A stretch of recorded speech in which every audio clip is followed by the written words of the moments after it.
Good morning, good afternoon, everyone. Welcome to today's webinar. Before I introduce today's speaker, a brief house cleaning item. Some accrediting bodies allow non-sanctioned education hours. So if you'd like a certificate of participation for today's event, please email sales@bestnotes.com. That email is sales@bestnotes.com. Now, it's my pleasure to introduce Dr. Michael Miller, who is a board-certified addiction psychiatrist, a distinguished fellow of the American Society of Addiction Medicine, and a distinguished life fellow of the American Psychiatric Association. He has graciously agreed to answer our questions today. So if you have a question for Dr. Miller, please enter it in the Q&A section of the Zoom meeting panel, and we'll do our best to get to as many questions as possible in this hour. Dr. Miller, thank you for your time. Our first question, from your perspective, how has the pandemic impacted substance use in the United States? Substance use in the United States. Great question. Before we dive into the first one, I'll say that the shirt was not made for this talk, but it's so ironic. I told John, you're not going to believe the shirt I'm going to wear. This was developed for our fellowship program here at Loma Linda University in Southern California to try to attract candidates to spend a year in training with us.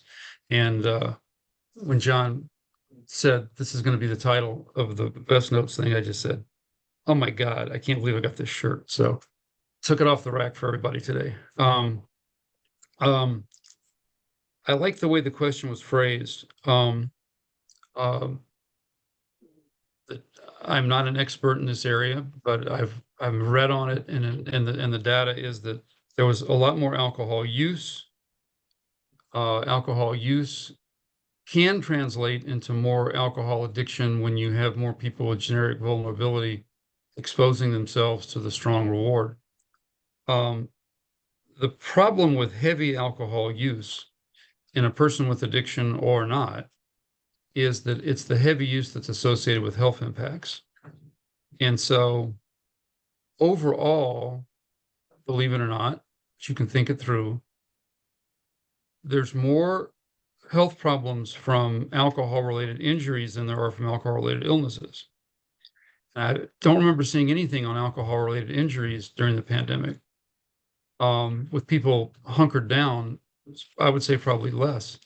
But alcohol-related illness really rose, and it's because of heavy drinking. And this interfaces with another phenomenon known as the telescoping effect in females, that women who drink heavily develop more physical problems and develop them with a lower exposure to alcohol than do men, even if you control for differences in body weight. So alcohol is not good to the woman's body. And so you can see cirrhosis in shockingly young women who are heavy drinkers. And so the pandemic definitely led to heavy drinking. There's some statistics that drug use went down, and that would be from maybe not being in contact with dealers as much, but online purchasing probably went up. And we know that overdoses for stimulants and synthetic opioids just took an even steeper rise after the shutdown than before. Of course, lots of hypotheses that loneliness contributed to altered mental well-being. Social isolation became really a identifiable, even diagnosable thing, and added to the nation's mental health woes that are linkable to loneliness, as mentioned in a recent Surgeon General's report on loneliness and the importance of social connection. So, did addiction rates go up? They did. What really went up, though, were alcohol use rates, alcohol medical problem rates, and actually even drug overdose rates. So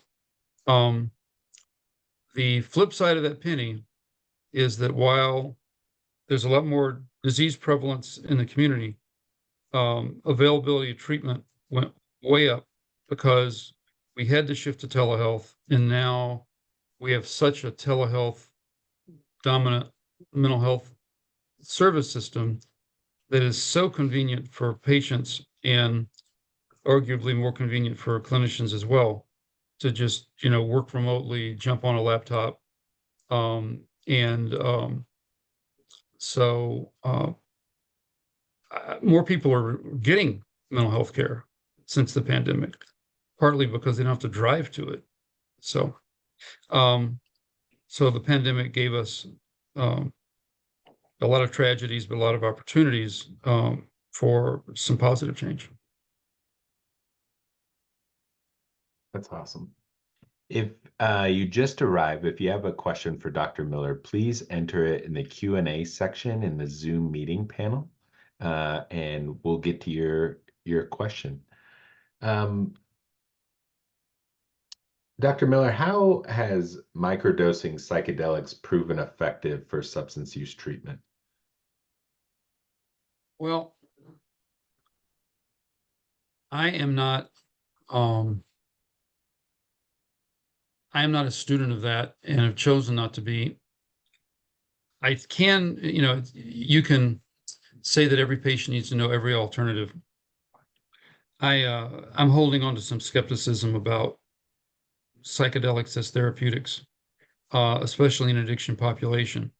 Now, this actually begs the question, would you have an objection based on the fact that psychedelics are addictive? And that gets into a whole other question. Are psychedelics, meaning the pure psychedelics, meaning LSD, mescaline, psilocybin, are they truly addicting? That's not clear. Truly, it's not clear that people have the same brain disease with loss control, preoccupation, conditioned cues, driving use despite adverse consequences. The addiction process may not apply to pure psychedelics. It certainly applies to the dissociatives, which includes ketamine, of course, and PCP, and it applies to all of the methylated amphetamine molecules. So there's a lot of things that are called hallucinogens by the users that are phenylethylamines, and that's like your 25I and 2CB and your STP and all of your synthetics. Addiction happens there. So maybe addiction doesn't happen at all with psilocybin. I am certainly willing to be open to the whole topic. But there's all sorts of issues. One is that the clinical trials funded by NIMH and NIDA at the National Institutes of Health call for people tripping and being observed pre-dose, during the trip, and all the way to recovery. And so they usually have a skilled therapist with the patient for like 6 or 8 hours. And that's how the clinical trials are done. The result of this is that it's really impossible to do a valid study because the placebo effect is so strong, because there's somebody there with them 8 hours. They have 8 hours of contact with the therapist, and they're talking. They're not just in the same room mute. And so it's very hard to prove that they work or that their benefits are due to the active drug, because there's no way to design a placebo arm that's really valid. So developing science on this is really, really challenging. We're definitely in a honeymoon phase. I forget who was it, a famous physician 120 years ago with regard to any new treatment said, please use it while it works. And so people are so hopeful about the use of psychedelics. And I'm sure there's some placebo response. There's probably some real response. Most of what's going on is not FDA approved, it's empirical. And most of it's truly experimental. We don't have set protocols yet We don't have set dosing. Um, so I'm um, I'm not in the early adopter camp at all. I'm pretty skeptical, and I am concerned about people with drug liking and loss of control.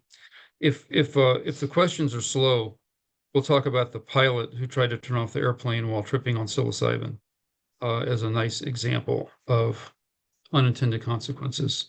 John, your eyes opened up. You weren't aware of that whole thing? No, no. Yeah, the guy flying from Seattle on Alaska Airlines somewhere south, and they put the plane down in Portland because he was flying in the jump seat in the cockpit, hitching a ride, and the captain radioed to the flight attendant, "Please get this guy out of the cockpit and put him in a seat." And they came and got him, and he was totally docile. They said, and he was mumbling to himself, and he was saying, "I'm in a dream. I'm in a dream." And this was a man with severe depression who was a commercial pilot. Commercial pilots are not allowed to keep their pilot's license if they take an SSRI. So his major depression was untreated. He had read stories about clinical trials of psilocybin. And most people in the public, when they read a clinical trial about anything, they believe the drug is ready for prime time. It means the drug is under early investigation. So he thought psilocybin was safe. He also lived in a state that had made it legal, so they decriminalized psilocybin. And he said, "I'm going to self-medicate my depression with psilocybin." And he was tripping on psilocybin and tried to turn off the engines on a commercial jet full of people. Um, and it was such a tragic story. And the guy just, wasn't able to relate well to his surroundings and said, "Listen, I'm in a dream." And afterwards, was open with everybody. And he was met by the sheriff. And if this is criminalized, which it very well may be, that's another tragedy. And a bigger tragedy didn't happen. They were able to keep him from shutting off the engines, but that's an unintended consequence of this whole thing of normalization of hallucinogen use. So Wow. you didn't catch those news threads. No. I caught those news threads. Yeah, It it's was fascinating. okay. Let's go to the next one. What do you wish you would have known 20 or 30 years ago in your career that you know now?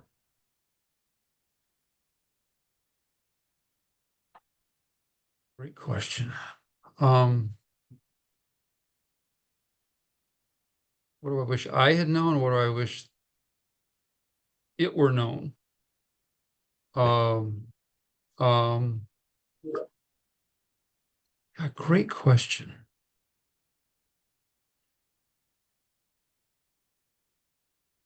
Well,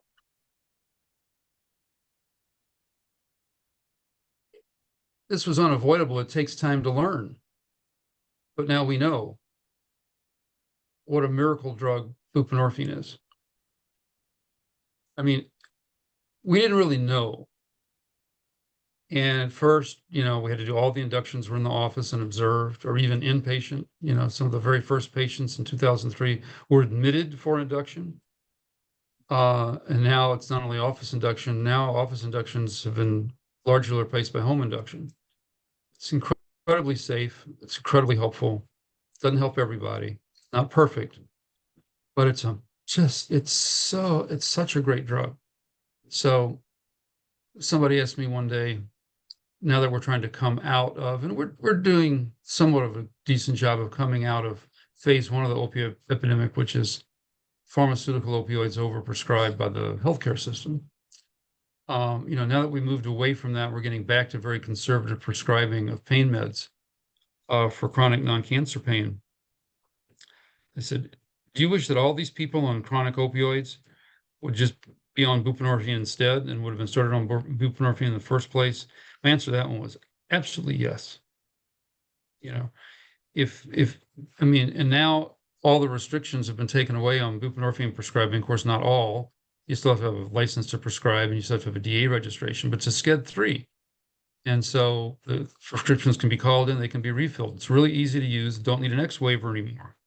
So all prescribers with a DA registration can use buprenorphine. And I would say anybody being considered for opioids for chronic pain, I mean, don't use anything else but buprenorphine. Just start them on that. Um, um, we didn't appreciate all that back then, and we have all these strategies of microdosing for tapers and this, that, and the other, and microdosing for getting people onto Vivitrol or whatever. There's all these things that have arisen. Um, the summary of all of that basket of things is how safe and effective this medicine is. So it's got a lot more utility going forward as its application gets more broadly implemented. It's great. How would you approach a patient from a clinical perspective experiencing existential depression?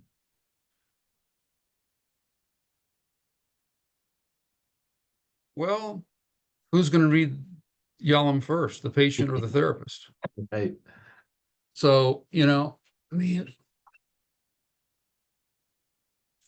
he took a chapter out of his classic book on the theory and practice of group psychotherapy, which is sitting next to this one on the bookshelf. And by popular demand, he made a book about it. So, I mean, it's great stuff. I I have, well, I've personally benefited, but I've obviously professionally benefited and personally benefited from my exposure to the 12-step fellowship programs throughout my whole career. Um, which means my first exposure to all this stuff was in 1979 in medical school. So that's 45 years ago. Um, I think one of the great pieces of writing and guidance for human living is the acceptance paragraph in the big book. And that's all about existentialism. That's about accepting that this is the way life is. What I do as a therapist with my patients, when it's called for, I say, look, here's my outlook on life. There's this wonderful story in the Judeo-Christian scriptures called the Book of Genesis, where there's a story about paradise. And then something changes and paradise is lost. We don't live in the Garden of Eden anymore. There's no paradise. We live in a flawed world with flawed people making imperfect choices. And that's just the way it is. And you can be angry at your parents, or you can be angry at your perpetrator, or you can be angry at your qualifier, or whatever you want to do. It's not going to change anything. And serenity requires acceptance. And I use existential techniques all the time. But so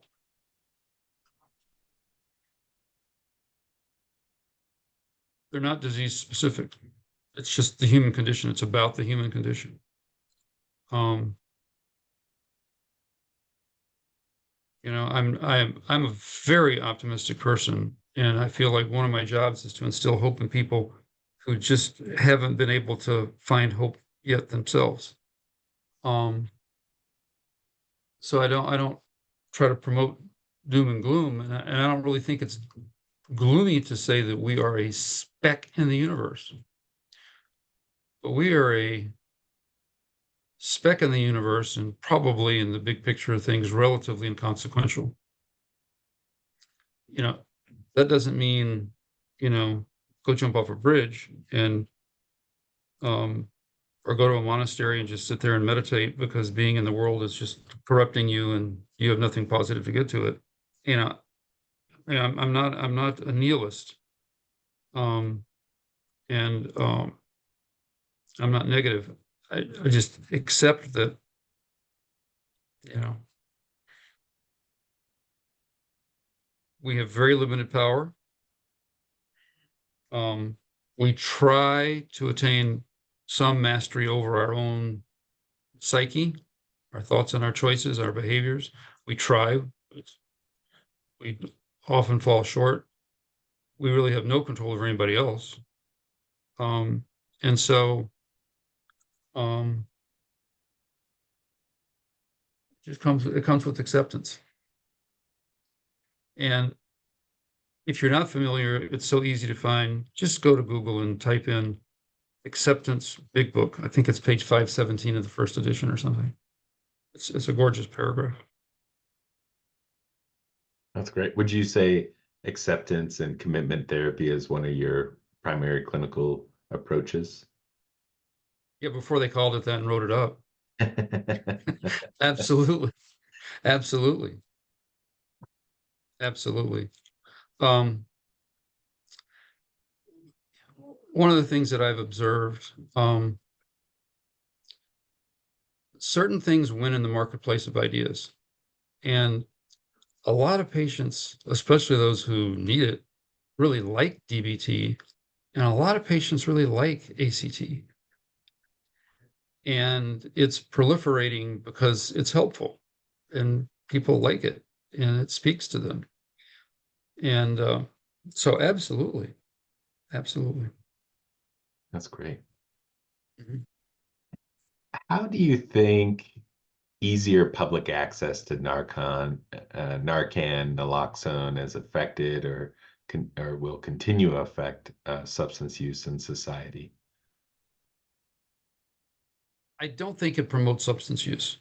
I Okay. don't think the availability of a reversal agent makes people go out and say, hey, let's go overdose tonight, or let's go take the risk of overdose tonight. But, and there certainly are these stories of people who, you know, will have 5 rescues in an evening and the whole thing is planned. And, that's sounds a little bit perverted.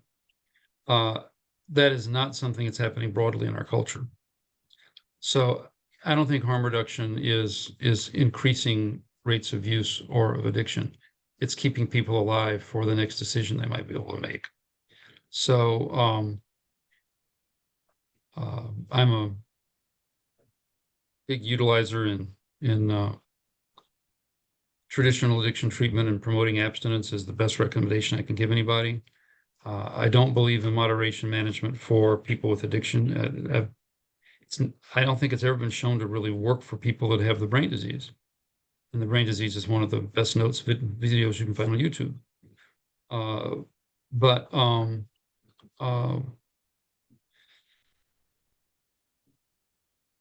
so I lost my train of thought for a second. But uh, harm reduction is really important, and keeping people alive for the next choice is really important. So um, I'm delighted with it moving all the way to vending machines, and you know I I don't practice what I preach. I don't carry Narcan with me in my briefcase. I should, but like everybody should. It's become so universal.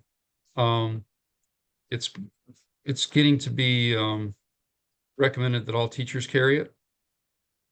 You never know when you're going to find a kid in the bathroom.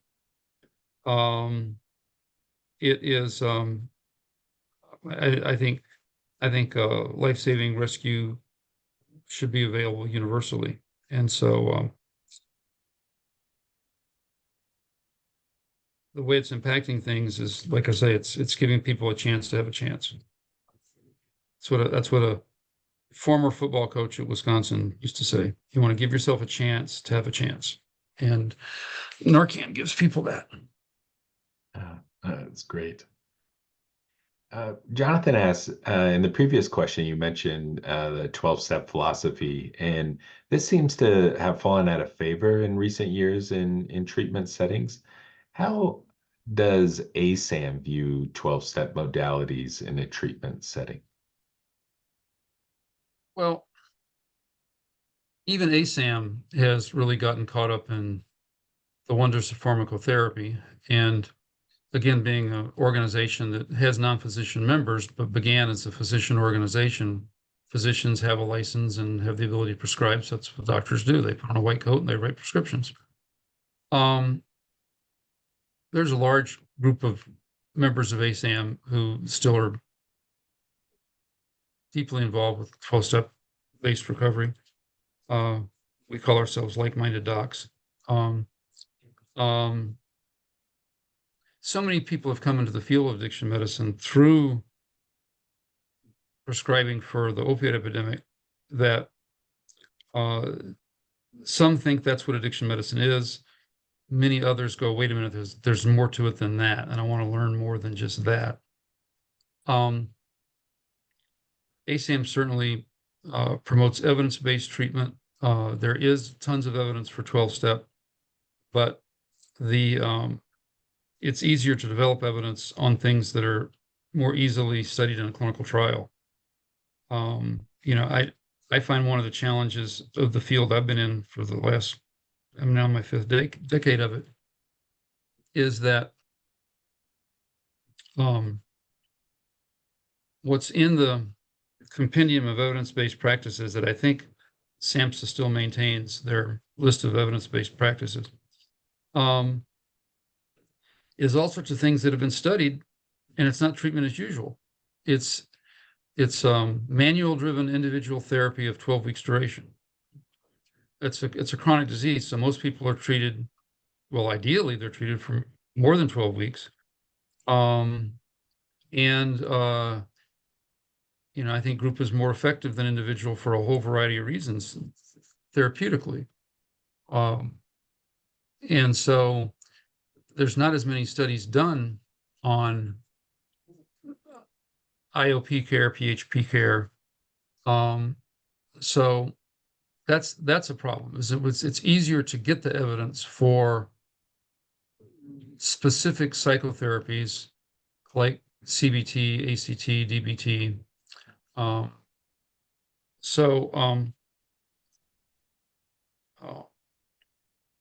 There's a 12-step recovery action group within ASAM. So there's still, there's a lot of people involved with it, but there's been more energy put into other things. And the one thing I'd like to offer to the person that phrased that question in that way, I entered the field over 40 years ago. There was plenty of AA bashing then. To say that it's gotten out of favor lately, it's always going out of favor. AA has been on the defense since I got into the field, and it's going to stay on the defense.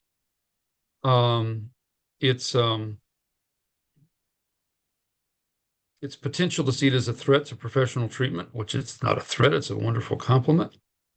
The fact that you don't get to charge for it, I mean, come on, there's plenty of people you can treat. There's a lot of people in need. You're not going to go starting as a therapist. Don't see AA as competition. AA is challenging. AA is not easy. It's not an easier, gentler way. But the beauty of it remains impressive to me. The fact that everybody doesn't like it doesn't mean that there are not a lot of people who will continue to benefit for decades to come.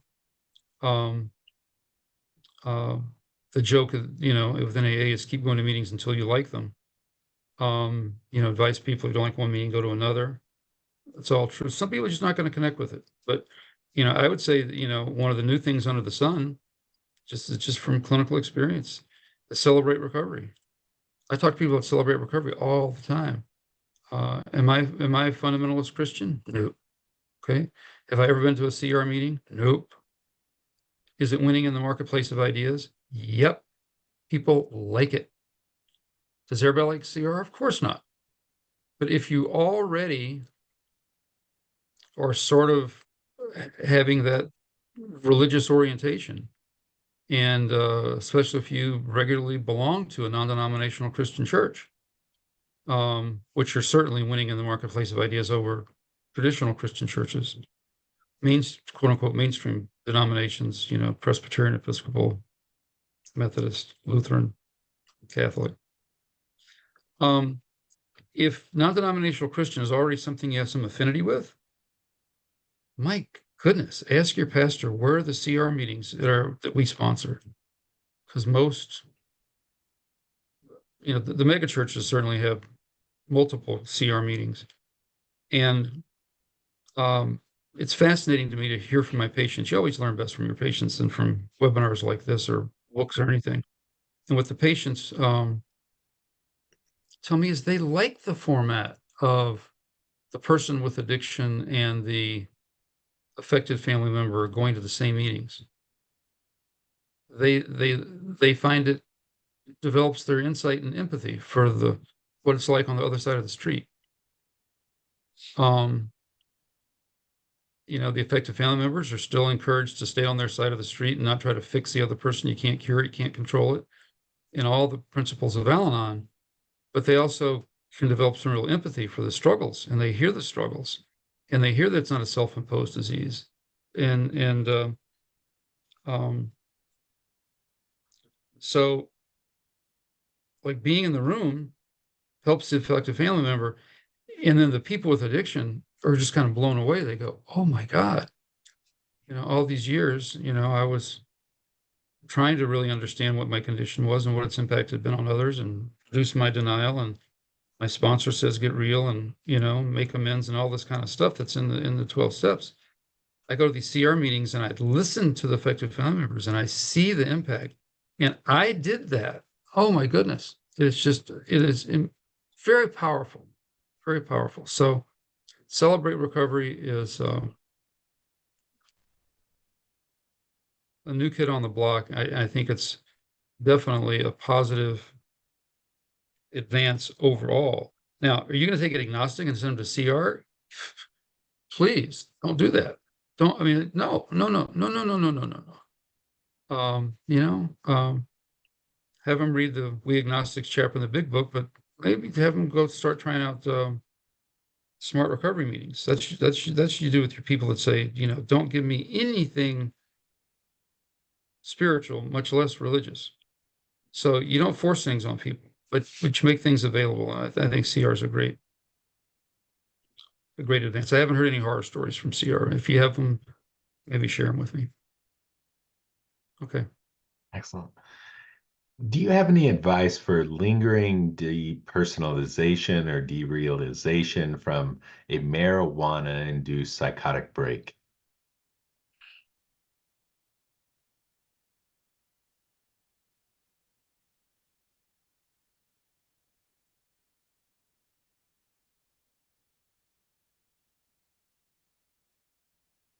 Yeah, obviously I'm thinking hard on that one. I think depersonalization, derealization, and all the dissociative disorders should be treated regardless of their etiology the same way. Maybe I'm wrong, but I don't think it being some residual from a THC related psychosis changes anything. It's if they're having dissociation of any stripe, depersonalization, derealization, whatever, you use whatever method you're going to use. Now, um, I'm I certainly am comfortable working with those patients, but I always just try to use grounding techniques and what's reality and what's not. And I I never try to reinforce like DID. Um, I think all those alters are that person, and um, it's different manifestations of their psyche, but it comes from one organism, you. And so I talk to that person. I really, in my therapy with these severe dissociated people, um, I love that Latin word reify, which means make real. I don't like to reify the alter, so I talk to them in my same tone of voice and as the whatever biological age person is I'm talking to. I don't try to talk to a child or talk to somebody else or try to talk to whatever, and certainly not use other people's names. Um, I don't think it matters whether it came from marijuana. But since the question was posed, um, you know, is marijuana addictive? Absolutely, not for everybody. Can most people use marijuana without getting addicted? Absolutely, just as is the case with alcohol. most people can use anything without getting addicted. Um, but do some people develop true addiction to cannabis? Absolutely. Um, and the historical interesting point for me is that back in the 60s, I'm sorry, the 50s, when research was being done on THC by Timothy Leary and others, I'm sorry, on LSD by Timothy Leary and others. And, some of the original neurochemical, neurophysiological studies were being done, and the effect of different things on the brain was just being explored. This is back in the 50s. You probably don't know that THC was in a category of pharmaceuticals that the researchers called psychotomimetics. To think that little old Mary Jane was known to the neuroscientist as in the class of psychotomimetics. I that actually shows some insight, because the high potency, especially products now, synthetics are the very worst, um, can be the genesis of psychosis. Um, so that's my answer. I would not try to make a distinction between the dissociation and depersonalization in the scenario you present as being different than any other dissociated patient. Thanks, Dr. Miller. If you were master of the universe and you could choose one policy change that would improve addiction treatment in America, what policy would you institute? Well, to think the master of the universe would give a damn about the United States of America is kind of folly. But it's interesting how you brought it back to U.S. policy. I thought it was a global policy question. Um, You can take that as well. That one's equally as interesting. no, I think it applies anywhere. You need to have treatment on demand. Treatment needs to be non-stigmatized and available. You need to have treatment on demand. That's putting legalization ahead of treatment on demand is asking for trouble, and we've already had some flops in this country on that. Portugal's a different country, different culture. Um, is what Portugal is doing the right way to go? Yes. Can it be implemented in the United States? We're a long way away from that. We have crazy societal beliefs that legal drugs are okay and illegal drugs aren't. That basic distinction is absurd, because that's just the wisdom of Congress. Isn't that an oxymoron? The wisdom of Congress decides what's legal and what's illegal. And of course, that's why the DSM-5 authors took legal out of the criteria, because legal is nation specific, it's jurisdiction specific, it's not a universal human trait. Um, our American culture believing that, and this is totally documented, perception of harm regarding THC changes based on its legal status. So there's a legislative initiative or a public referendum to make marijuana legal. Does that translate into people believing it's less harmful? Yes. Is it less harmful because it's legal? No. So, but we need to have treatment on demand. And without that, we're going to continue the same frustrating struggles we face now. Um, since I have the floor, I mean, what change to make? Bob DuPont's a close personal friend, and I love the work he still does in his 80s. And I'm lucky to have dinner with him in a couple of weeks. Um, Bob writes things that should be read. Not everybody reads them. His nonprofit that he created is called the Institute for Behavior and Health, IBH. Runs it out of his office in DC.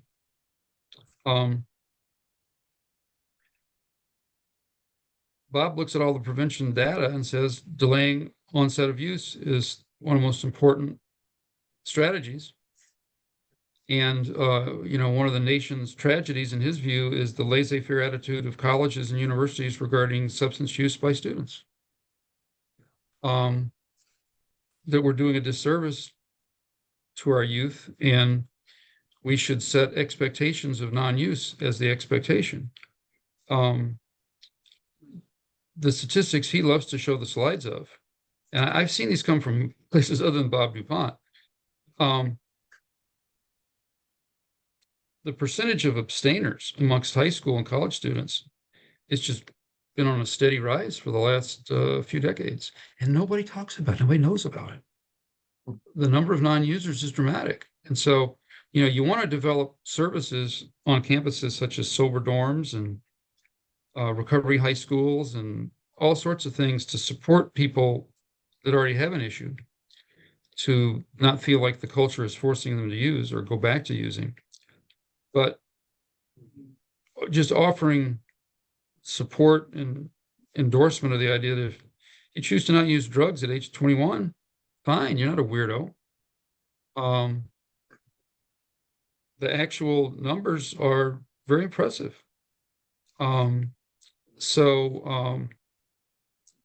This isn't a prohibition message, it's a prevention message, and it's an education message, it's a culture message.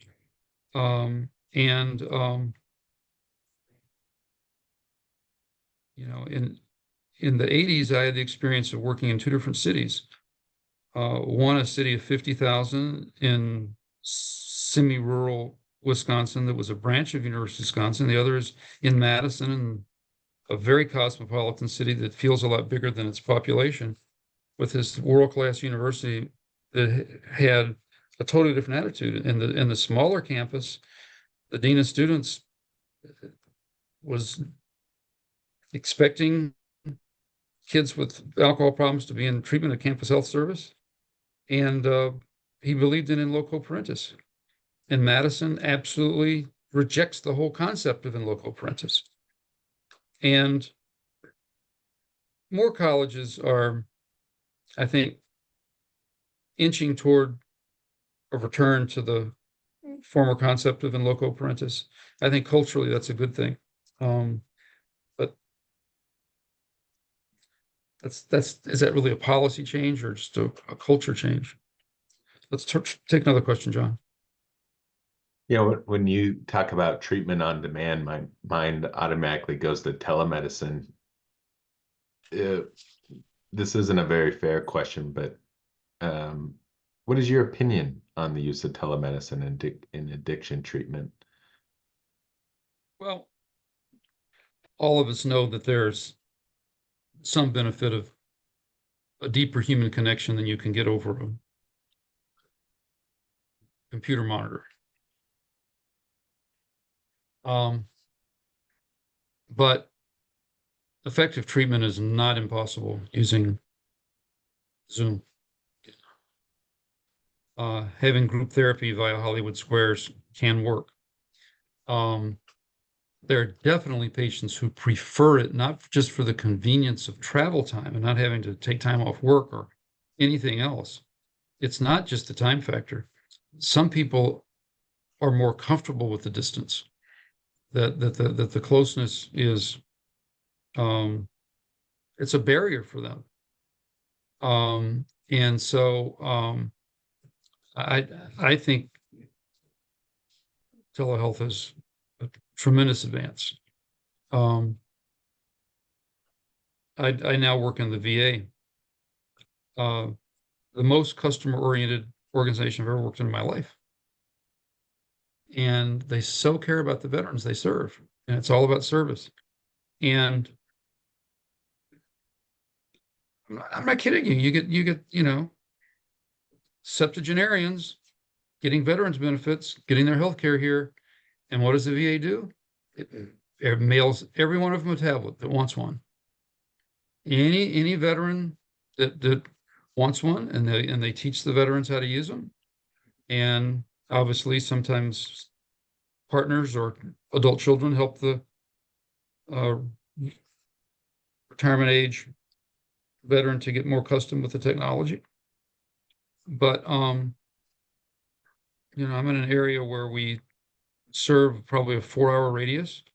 People don't want to drive 4 hours to come in. And the ability to just dial up. It's just fabulous.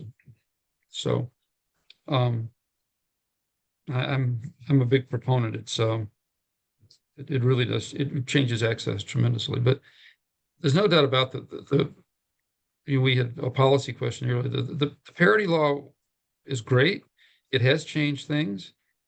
Implementation um, remains a challenge. Litigation is the means to enforcement, and there will need to be more litigation, more litigation, more litigation. But the data has been on our side for a long time, and that is that the way to improve the health status of a population at risk. So if you are a company, a for-profit company, a stockholder-owned company that has chosen to take on risk for the health status of this entire population, driving up utilization of mental health and addiction care is the way to make your population healthier. So the original concept of managed care, which is strictly manage utilization of mental health and addiction care and say less is better because we don't want to spend the dollars. That is clearly penny wise and pound foolish, and increasing the penetration of mental health and addiction care. And all the managed care companies can measure this in an eye blink. What's the penetration? What percentage of your enrollees are participating in mental health care and addiction care? Driving it up is a way to get results. And parity took out the silos. We still have carve outs for management purposes, but there's one benefit. There's no mental health benefit anymore. There's no addiction benefit anymore. Except in some weird situations, there's no need for mandated benefits anymore. A benefit's a benefit. And so, companies have to track utilization of cardiology, utilization of infectious disease, and utilization of addiction. They have to track it all. But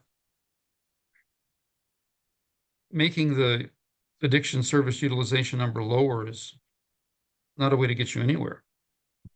So, I'm encouraged. I'm definitely encouraged. That's great. What would your advice be to parents of youth with addiction that are seeking treatment? Um, well, I do give this advice. I think the little bumper sticker that says, or the T-shirt that says "Parents are the anti-drug" is absolutely true. The two biggest factors are age of onset of use, which availability and price can affect. But the other is the perception of the child that there is a watchful adult. There is an adult who cares about where I am and who I'm with in the time of day. There's an adult who is aware and does not have a hands-off approach to this notion of where am I and who am I hanging out with. So I'm going to Sally's for a sleepover. Who's Sally? I need to talk to Sally's parent or guardian on the phone before you have that sleepover. Oh, mom. So I really,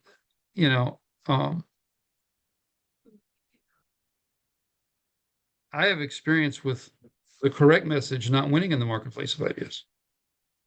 You therapists have all been through this frustration.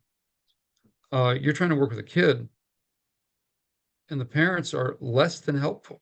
They can even sabotage. Kids need structure, and the parents are just unwilling or incapable of offering any structure.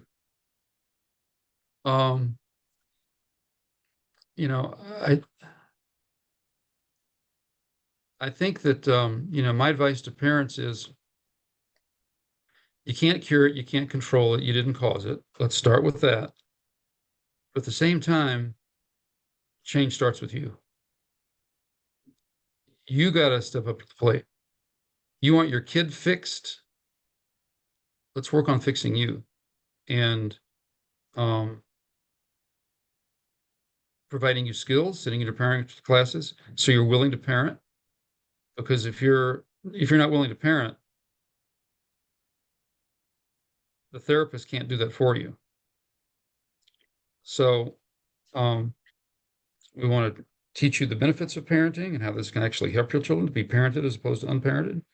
Give you the skills to overcome your hesitancy or resistance to actually doing the hard work of parenting. Um, let them know they have a role, but they're not responsible for the outcome. They can't control the outcome. So some of these messages have to be very nuanced. Um, so it's important for the parents to look at themselves and change what they do because it's the right thing to do and it may be helpful. And if they don't, it won't be helpful.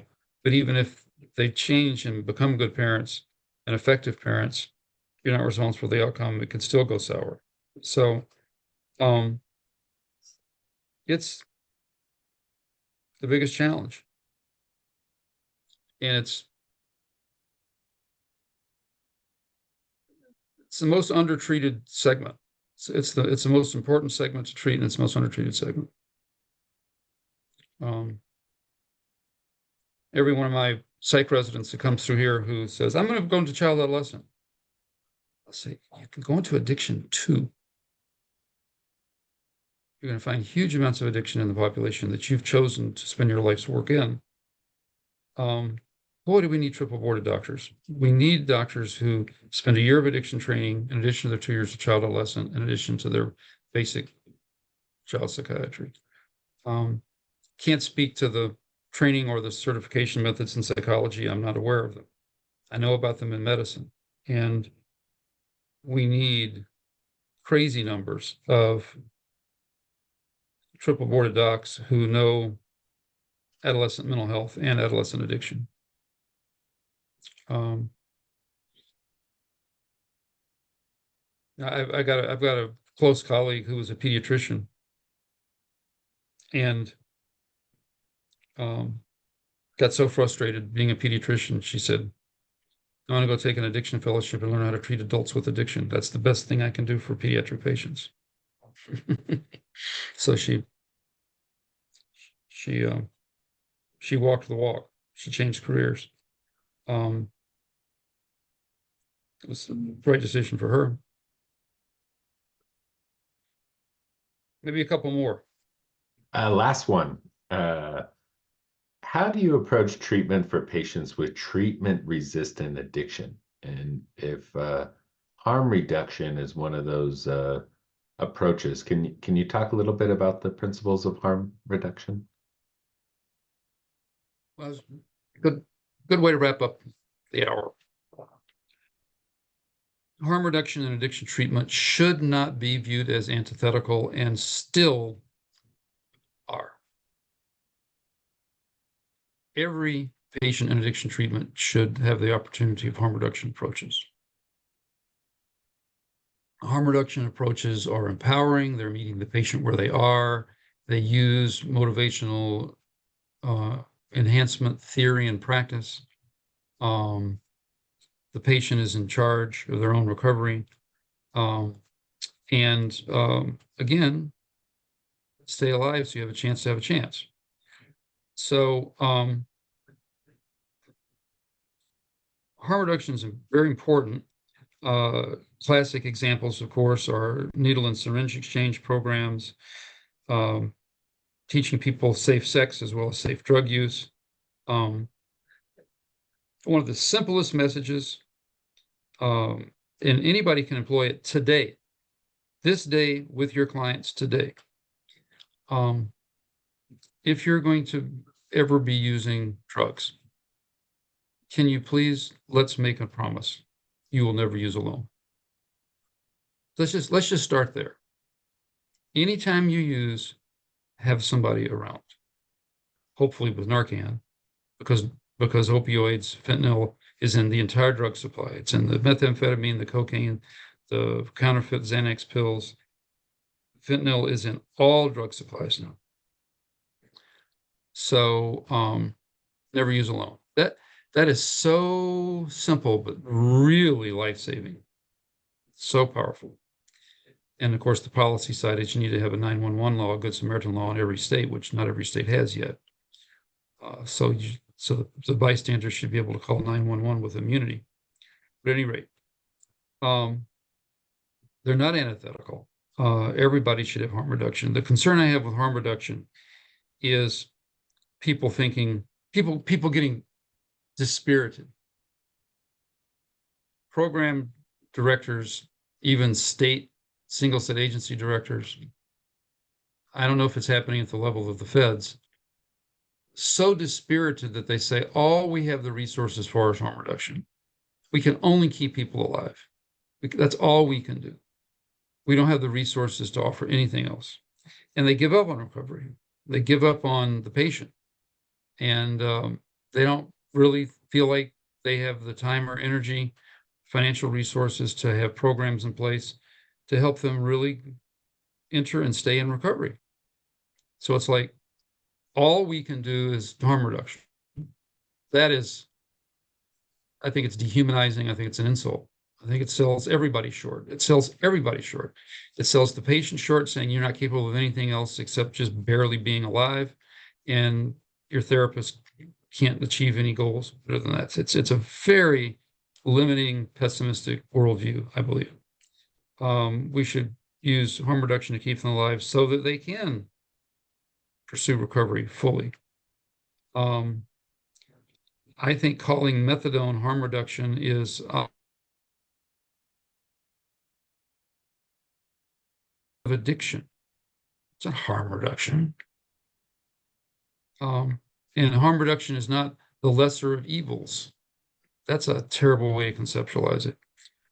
Harm reduction is the best high quality evidence-based prevention we can come up with. That's what harm reduction is. I mean, I've even heard people talking about buprenorphine as harm reduction. That's crazy.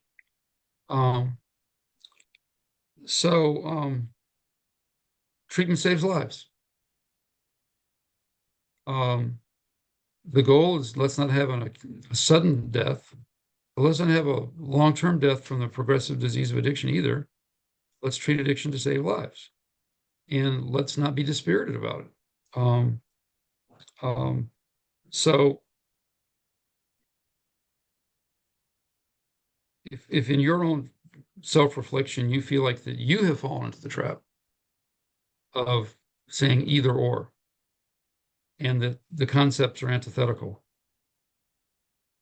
please rethink this in yourself. It's by no means necessary, and it's not useful, I don't think, to say that it's either or. But the concepts of harm reduction, of really accepting that the patient's in control of their own lives, that they write their own treatment plan, that's the unconditional positive regard and patient-centeredness that should be a part of all addiction treatment. The people who haven't looked at it have a lot to learn if they were to look at it, yes. But not as something other than what you do, but as something to enrich what you do. John, we could do a whole deal on 21st century. We could do a 21st century harm reduction talk about just these concepts. So that was a good way to wrap up today. Thanks, everybody. Yeah, thanks for your time, Dr. Miller. We really appreciate your insight and expertise. Here's the back of the shirt. You can find Dr. Miller on YouTube, Loma Linda website. I'm sorry we didn't get a chance to get to everyone's questions today, but we will certainly have Dr. Miller back soon. Thanks for your time, everyone. Have a great afternoon.